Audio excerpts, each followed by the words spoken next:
ಅತಿವೃಷ್ಟಿ ಬೆಳೆ ನಷ್ಟ ಸಮೀಕ್ಷೆ ಮಾಡಿ ಪರಿಹಾರ ಕೊಡಿ. ತೊಗರಿನಾಡು ಕಲಬುರಗಿ ಅತಿವೃಷ್ಟಿ ಘೋಷಿಸಿ ವಿಶೇಷ ಪ್ಯಾಕೇಜ್ಗಾಗಿ ಹಿಂದಿನ ಹಿಂದುಳಿದ ಬಾಕಿ ಬೆಳೆ ವಿಮೆ ಹಣ ಕೊಡಿ.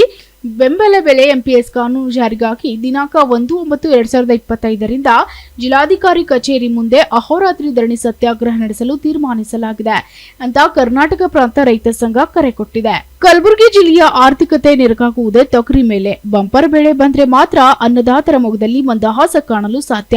ಒಂದೆಡೆ ಬರ, ಇನ್ನೊಂದೆಡೆ ನೆರೆ, ಎರಡೂ ಪಾರಾಗಿ ಬಂದರೂ ಸೂಕ್ತ ಬೆಲೆ ಸಿಗದೆ ರೈತರು ಕಂಗಾಲಾಗುವಂತೆ ಮಾಡಿದೆ.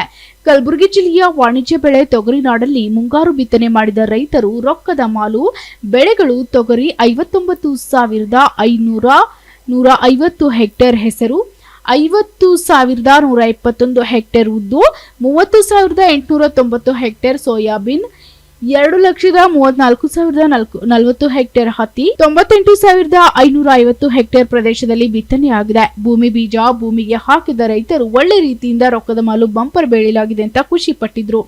ಆದ್ರೆ ಗೊಬ್ಬರ, ಬೀಜ, ಸದಿ, ಎಡಿ, ಔಷಧಿ ಸಿಂಪಡಣೆ, ಲಾಗೋಡಿ ಮಾಡಿದ ರೈತರು ಸಂಕಷ್ಟಕ್ಕೆ ಸಿಲುಕಿದ್ದಾರೆ. ಅತಿವೃಷ್ಟಿ ಮಳೆಯಿಂದ ಕೈಗೆ ಬಂದ ತುತ್ತು ಬಾಯಿಗೆ ಬರದಂತಾಗಿದೆ. ಅತಿವೃಷ್ಟಿ ಮಳೆಯಿಂದ ಹಾನಿಗೆ ಒಳಗಾದ ಬೆಳೆ ಸಮೀಕ್ಷೆ ನಡೆಸ್ತಾ ಇಲ್ಲ. ಕೇಂದ್ರ ಮತ್ತು ರಾಜ್ಯ ಸರ್ಕಾರ ತಂಡ ತೊಗರಿ ನಾಡಿಗೆ ಬರಲು ಕೆಪಿಆರ್ಎಸ್ ರೈತ ಸಂಘ ಆಗ್ರಹಿಸಿದೆ. ರೈತರಿಗೆ ಬೆಳೆ ಸಮೀಕ್ಷೆ ನಡೆಸಿ ಕೇಂದ್ರ ರಾಜ್ಯ ಸರ್ಕಾರ ಅನ್ನದಾತರ ನೆರವಿಗೆ ಧಾವಿಸಿ ಕರ್ನಾಟಕ ಪ್ರಾಂತ ರೈತ ಸಂಘ ಕಲಬುರಗಿ ಜಿಲ್ಲಾ ಸಮಿತಿ ಒತ್ತಾಯಿಸಿದೆ.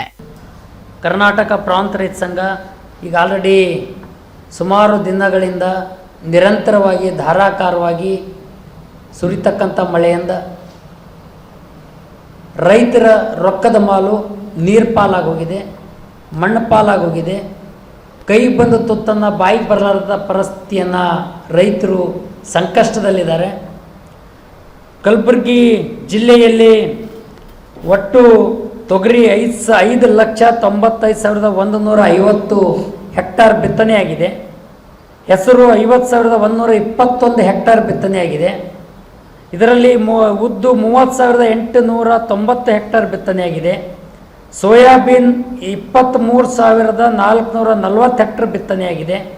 ಹತ್ತಿ 98,550 ಹೆಕ್ಟರನ್ನು ಬಿತ್ತನೆಯಾಗಿದೆ.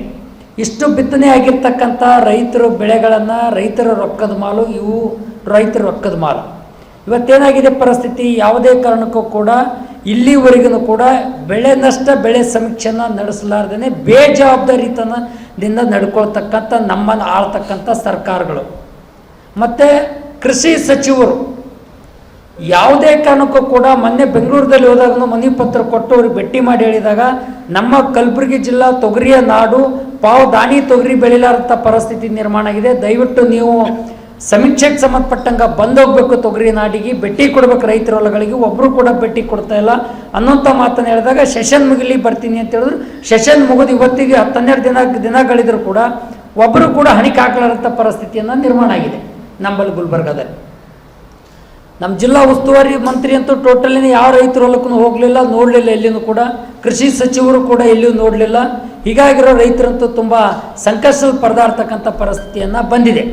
ಇದು ಅಲ್ಲದೇ ಇವತ್ತು ಯಾವುದೇ ಕಾರಣಕ್ಕೂ ಕೂಡ ಗುಲ್ಬರ್ಗ ಜಿಲ್ಲೆಯಲ್ಲಿ ಸಾಲದ ಬಾಧೆ ತಾಳದೆ ರೈತರ ಆತ್ಮಹತ್ಯೆ ಪ್ರಕರಣಗಳನ್ನು ದಿನೇ ದಿನೇ ಹೆಚ್ಚಾಗ್ತದೆ. ಆತ್ಮಹತ್ಯೆ ತಡೆಗಟ್ಟಕ್ಕೆ ಯಾವುದೇ ಕಾರಣಕ್ಕೂ ಸರ್ಕಾರ ಅನ್ಕರ MSP ಬೆಂಬಲ ಬೆಲೆ ಕಾನೂನನ್ನು ಜಾರಿಗೆ ತರ್ತಾ ಇಲ್ಲ, MSPಯನ್ನು ಕೊಡ್ತಾ ಇಲ್ಲ. ಈ ಪರಿಸ್ಥಿತಿ ತುಂಬ ಸಂಕಷ್ಟದಲ್ಲಿದೆ. ನಮ್ಮ ತೊಗರಿಯ ನಾಡು, ತೊಗರಿಯ ಕಣಜ, ಇವತ್ತು ನಮ್ಮ ಕಲಬುರಗಿ ಜಿಲ್ಲಾ ಆರ್ಥಿಕತೆಯನ್ನು ನಿರ್ಧಾರ ಆಗ್ತಕ್ಕಂಥದ್ದೇ ತೊಗರಿ ಬೆಳೆ ಮೇಲೆ. ಹಾಗಾಗಿರೋದ್ರಿಂದ ಇವತ್ತು ಇದನ್ನೇ ಕೈ ಬಂದು ತುತ್ತನ್ನು ಬಾಯಿಗೆ ಬರೋಂಥ ಪರಿಸ್ಥಿತಿಯನ್ನು ಬಂದಿದೆ. ಕಲಬುರಗಿ ಜಿಲ್ಲೆಗೆ ನಾವಿವತ್ತು ಕರ್ನಾಟಕ ಪ್ರಾಂತ ರೈತ ಸಂಘದ ಮೂಲಕ ರಾಜ್ಯ ಸರ್ಕಾರಕ್ಕೆ ಆಗ್ರಹ ಮಾಡ್ತಾ ಇದ್ದೀವಿ. ಕಲಬುರಗಿ ಜಿಲ್ಲಾ ತೊಗರಿಯ ನಾಡಿಗೆ ಇವತ್ತು ಅತಿವೃಷ್ಟಿ ಪ್ರಕೃತಿ ವಿಕೋಪ ಅಂತೇಳಿ ಘೋಷಣೆ ಮಾಡಬೇಕು ಅಂತಕ್ಕಂಥ ಮಾತನ್ನು ಆಗ್ರಹ ಮಾಡ್ತಾ ಇದ್ದೀವಿ. ಇದರ ಜೊತೆಗೆ ಕಲಬುರಗಿ ಜಿಲ್ಲೆಯಲ್ಲಿ ರೋಡ್ಗಳ ಸತ್ಯನ ಸಾಗ್ಯವ, ಫೂಲ್ಗಳ ಸತ್ಯನ ಸಾಗ್ಯವ, ಶಾಲಾ ಕಾಲೇಜುಗಳನ್ನು ಸೋರ್ಲಿಕ್ಕೆ ಶುರು ಮಾಡಿದ, ಉರ್ದು ಶಾಲೆಗಳನ್ನು ಸೋರ್ಲಿಕ್ಕೆ ಶುರುವಾಗಿದೆ, ಪ್ರೈಮರಿ ಸ್ಕೂಲು, ಹೈಸ್ಕೂಲ್ಗಳನ್ನು. ಆ ಕಾರಣಕ್ಕಾಗಿ ಆ ಬಿಲ್ಡಿಂಗ್ಗಳನ್ನು ದುರಸ್ತಿಗೆ ಸಂಬಂಧಪಟ್ಟಂಗೆ, ರಸ್ತೆ ಸುಧಾರಣೆಗೆ ದುರಸ್ತಿಗೆ ರಿಪೇರಿಗೆ ಸಂಬಂಧಪಟ್ಟಂಗೆ, ಫೂಲ್ಗಳ ದುರಸ್ತಿಗೆ ಸಂಬಂಧಪಟ್ಟಂಗೆ ಇವತ್ತು ಕಲಬುರಗಿ ಜಿಲ್ಲೆಯಲ್ಲಿ ವಿಶೇಷ ಪ್ಯಾಕೇಜ್ ಎಲ್ಲ ಅನುಗುಣವಾಗಿ ಅನುಸರಿಸಿ ಒಟ್ಟು ಕಲಬುರಗಿ ಜಿಲ್ಲೆಗೆ ವಿಶೇಷ ಪ್ಯಾಕೇಜನ್ನು ಘೋಷಣೆ ಮಾಡಬೇಕು ಅಂತಕ್ಕಂಥ ಮಾತನ್ನು ಆಗ್ರಹ ಮಾಡ್ತಾ ಇದ್ದೀವಿ. ಇವೆಲ್ಲ ಬೇಡಿಕೆಗಳ ಆಧಾರದಲ್ಲಿ ಇವತ್ತು ಕೇಂದ್ರದ ತಂಡನು ಕೂಡ ಭೇಟಿ ಕೊಡಬೇಕು ಕಲಬುರಗಿ ಜಿಲ್ಲಾ ತೊಗರಿ ನಾಡಿಗೆ ಅಂತಕ್ಕಂಥ ಮಾತನ್ನು ಕೂಡ ಆಗ್ರಹ ಮಾಡ್ತಿದ್ದೀವಿ. ಇವತ್ತು ಕೇವಲ ಬರೀ ಮಾತಾಗಿ ಉಳಿಬಾರ್ದು, ಮಂತ್ರಿಗಳನ್ಕರ ಏನಾದರೂ ಪ್ರಯತ್ನ ಪಟ್ಟು ರೈತರಿಗೆ ಪರಿಹಾರ ಕೊಡಿಸ್ತಕ್ಕಂಥ ಒಂದು ದಾರಿಯಲ್ಲಿ ದಿಕ್ಕಿನಲ್ಲಿ ಹೆಜ್ಜೆ ಹಾಕಬೇಕು ವಿನ ಆದರೆ ಯಾವುದೇ ಕಾರಣಕ್ಕೂ ಕಾಲಹರಣ ಮಾಡ್ತಕ್ಕಂಥ ಪ್ರಯತ್ನ ಮಾಡಿದ್ರೆ ಈ ವರ್ಷ ಯಾವುದೇ ಕಾರಣಕ್ಕೂ ರೈತರಿಗಂತೂ ಉಳಿಗಾಲಿಲ್ಲ, ಒಕ್ಕಲ್ತನಗಳಂತೂ ಬೀದಿ ಪಾಲಾಗ್ತಕ್ಕಂಥ ಪರಿಸ್ಥಿತಿನ ಬಂದಿದೆ ಅಂತಕ್ಕಂಥ ಮಾತನ್ನು ಈ ಸಂದರ್ಭದಲ್ಲಿ ಹೇಳಕ್ಕೆ ಬಯಸ್ತೀನಿ. ಈ ಬೇಡಿಕೆಗಳನ್ನು ಆಧರಿಸಿ ಈ ಗಂಡೋರಿ ನಾಲಾ ಮತ್ತು ಅಣೆಕಟ್ಟು ಮತ್ತು ಬೆಣ್ಣೆತೊರೆ ಅಣೆಕಟ್ಟು, ಭೀಮಾ ನದಿ, ಮುಲ್ಲಾಮರಿ ಎಡದಂಡೆ ಮುಲ್ಲಾಮರಿ ನೀರಾವರಿ ಮತ್ತು ಚಂದ್ರಂಪಳ್ಳಿ ಡ್ಯಾಮ್, ಇವೆಲ್ಲ ಡ್ಯಾಮ್ಗಳಿಂದ ನೀರು ಬಂದಿರತಕ್ಕಂಥ ಅದು ಬೇರೆ ಕೂಡ ಇವತ್ತು ಬೆಳೆಗಳನ್ನು ಹಾನಿಯಾಗ್ತಕ್ಕಂಥ ಪರಿಸ್ಥಿತಿನ ನಿರ್ಮಾಣ ಆಗಿದೆ. ಅದೊಂದು ಸಪ್ರೇಟಾಗಿ ಸರ್ವೆನ ಬೆಳೆ ಸಮೀಕ್ಷೆನ ಮಾಡಬೇಕು ಅಂತಕ್ಕಂಥ ಮಾತನ್ನು ಇವತ್ತು ನಾವು ಸರ್ಕಾರಕ್ಕೆ ಆಗ್ರಹಿಸಿ ಇದೇ ಸೆಪ್ಟೆಂಬರ್ 1ನೇ ತಾರೀಕು ದಿನ ಜಿಲ್ಲಾಧಿಕಾರಿಗಳ ಕಚೇರಿ ಎದುರುಗಡೆ ನಿರಂತರವಾಗಿ ಅನಿರ್ದಿಷ್ಟಾವಧಿ ಧರಣಿ ಸತ್ಯಾಗ್ರಹನ ನಡೆಸಕ್ಕೆ ಕರ್ನಾಟಕ ಪ್ರಾಂತ ರೈತ ಸಂಘ ತೀರ್ಮಾನ ಮಾಡಿದೆ ಅಂತಕ್ಕಂಥ ಮಾತನ್ನು ಹೇಳಕ್ಕೆ ಬಯಸ್ತೀವಿ. ಸರ್ಕಾರ ಒಂದು ಹಂತಕ್ಕೆ ಬರೋವರೆಗೂ, ಈ ಒಂದು ಹಂತಕ್ಕೆ ತೀರ್ಮಾನ ತಗೊಳ್ಳೋವರೆಗೂ, ಘೋಷಣೆ ಮಾಡೋವರೆಗೂ ಅನಿರ್ದಿಷ್ಟಾವಧಿ ಧರಣಿ ಸತ್ಯಾಗ್ರಹನ ನಡೆಸ್ತದೆ ಅಂತಕ್ಕಂಥ ಮಾತನ್ನು ಹೇಳಿ ಇವತ್ತು bureau report SSV news Kalaburagi.